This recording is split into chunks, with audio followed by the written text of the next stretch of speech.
예루살렘과 유다를 향한 심판의 메시지는 계속 이어집니다.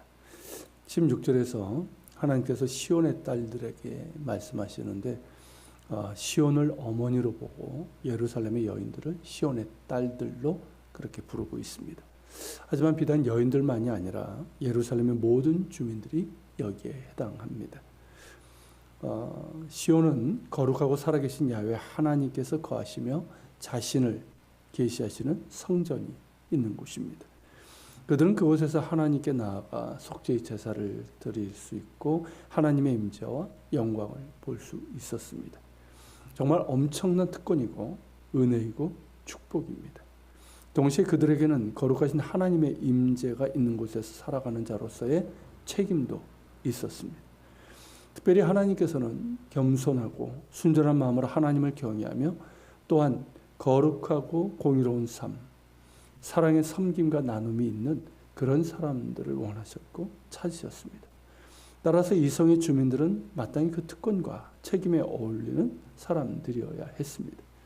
하지만 그렇게 살기는커녕 시온의 딸들은 교만하였고 사치스러웠으며 음란했습니다. 영적으로도 육적으로도 음란하고 방탕했습니다. 이 중 가장 큰 죄는 교만이었습니다.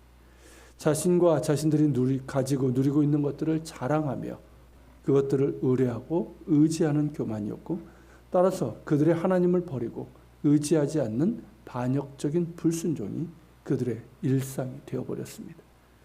그러므로 결국 하나님의 심판이 그들 가운데 임할 것인데 17절에서 주께서 시온의 딸들의 정수리에 딱지가 생기게 하시며 여호와께서 그들의 하체가 드러나게 하시리라고 말씀하고 있습니다.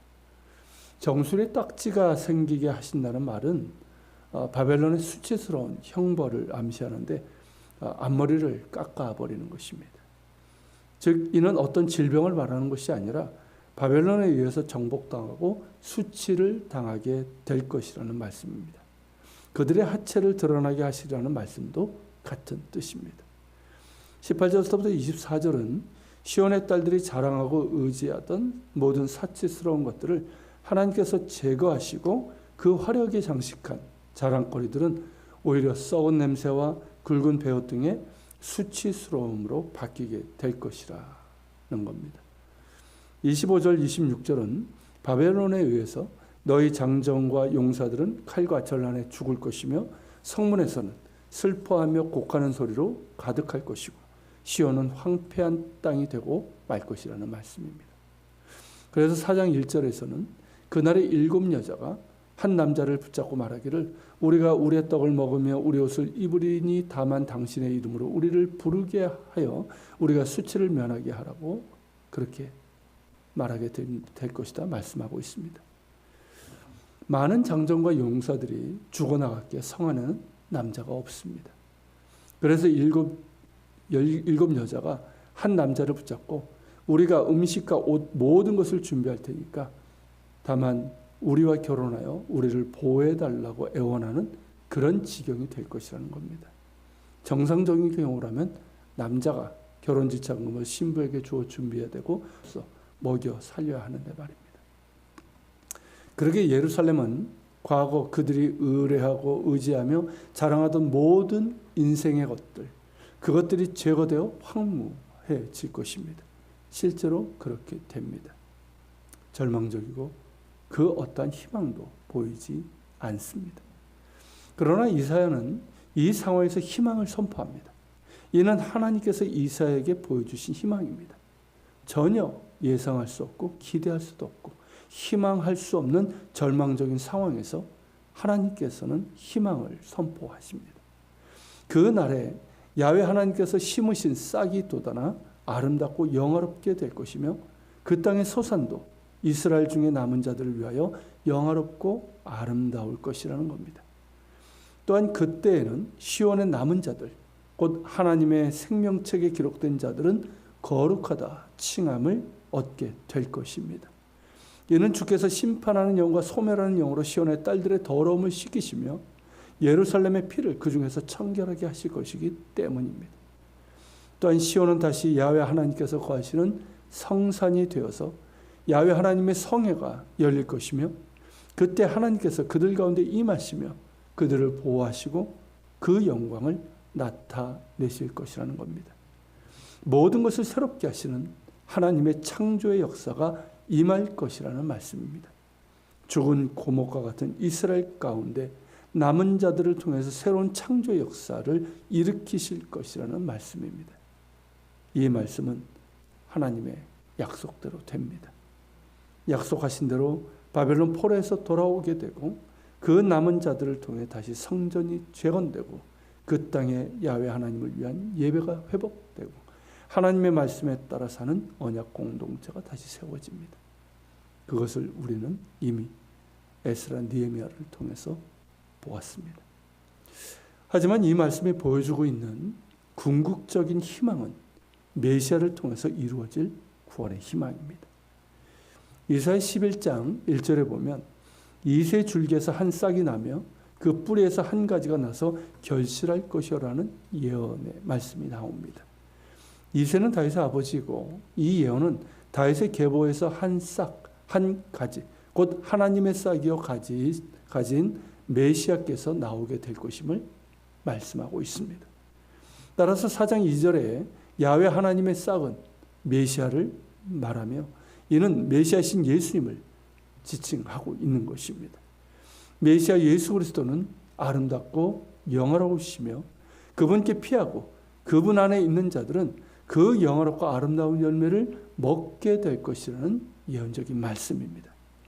예수 그리스도 안에 있는 구원의 은혜와 생명과 진리의 양식과 능력과 지혜와 축복을 먹게 될 것이며 누리게 될 것이라는 말씀입니다. 그렇다면 4장 3절에서 시온에 남아있는 자, 곧 남은 자들과 거룩하다 칭함을 얻을 기록된 모든 사람은 누구를 말하는 것일까요? 예수 그리스도를 구주로 믿어 구원받은 자들이며 하나님의 생명책에 기록된 모든 사람들을 말합니다. 즉 예수 믿어 구원받은 우리가 바로 하나님의 남은 자들이며 하나님의 생명책에 기록된 거룩하다 칭함을 받은 자들입니다.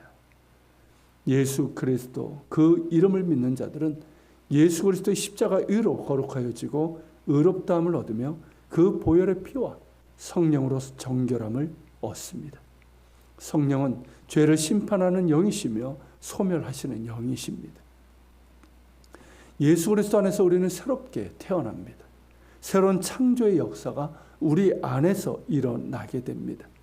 예수 믿는 우리는 이미 사망에서 생명으로 옮겨졌으며 썩어져가는 구습을 쫓는 옛사람에서 그리스도로 옷 입은 새 사람으로 변화되는 새로운 창조의 과정 가운데 있습니다. 이제 우리 믿는 자들은 친히 성전이 되시는 예수 그리스도 안에서 하나님의 임재 가운데 들어갈 수 있고 하나님을 예배하며 하나님의 은혜와 평강과 축복을 누리게 됩니다. 또 장차 다시 오실 예수님과 함께 임할 하나님 나라에서 하나님의 무한한 영광 가운데 거하게 될 것입니다. 또한 6절에서 말씀하시는 것처럼 하나님이 친히 우리의 피난처가 되실 것입니다. 우리의 초막이 되시는, 우리의 장막이 되시는 예수 그리스도 안에서 우리는 하나님을 피난처로 삼아 그리로 피하고 보호하심과 참된 안식과 위로를 얻게 됩니다. 이 얼마나 놀라운 은혜입니까? 이 은혜를 입은 자답게 오늘도 하나님의 남은 자요, 생명책에 기록된 거룩한 백성으로서 더욱 주님 안에 거하며 주의 아름답고 영화로운 열매를 먹으며 우리에게 주신 구원의 은혜를 누리며 살아갑시다. 또한 더욱 겸손히 주님을 섬기며 거룩과 순종과 사랑과 공의로 주님 닮은 열매를 맺어가는 우리 모두가 되길 바랍니다. 우리의 구원이시며 피난처가 되시는 주님께서 우리와 함께 하십니다. 같이 기도하겠습니다. 주님, 시온의 딸들 예루살렘의 그 교만과 반역적인 불순종으로 인해서 하나님의 진노의 심판이 임하지만, 그래서 절망적이고 그런 상황이지만 하나님의 희망이 선포되고 있습니다. 그들의 죄만 본다면 기대할 수 없고 바랄 수도 없는 희망인데 하나님께서는 오히려 구원의 희망을 선포하시고 그 구원의 희망을 결국 메시아를 통해서 예수 그리스도를 통해서 임하게 된 구원의 희망입니다. 하나님 감사합니다. 메시아 예수 그리스도를 통한 이 구원의 희망을 우리가 보게 하시고 그 구원의 은혜와 축복을 누리게 하심에 감사합니다. 더욱더 주님 은혜 안에 있게 하여 주시고 주의 아름답고 영화로운 열매를 먹으며 우리에게 주신 구원의 은혜를 누리며 살아가게 하여 주옵소서. 더욱더 겸손히 주님을 섬기게 하시고 주님 원하시는 거룩과 순종의 삶, 사랑과 공의로 주님을 닮아가는 삶을 살아가게 하여 주옵소서.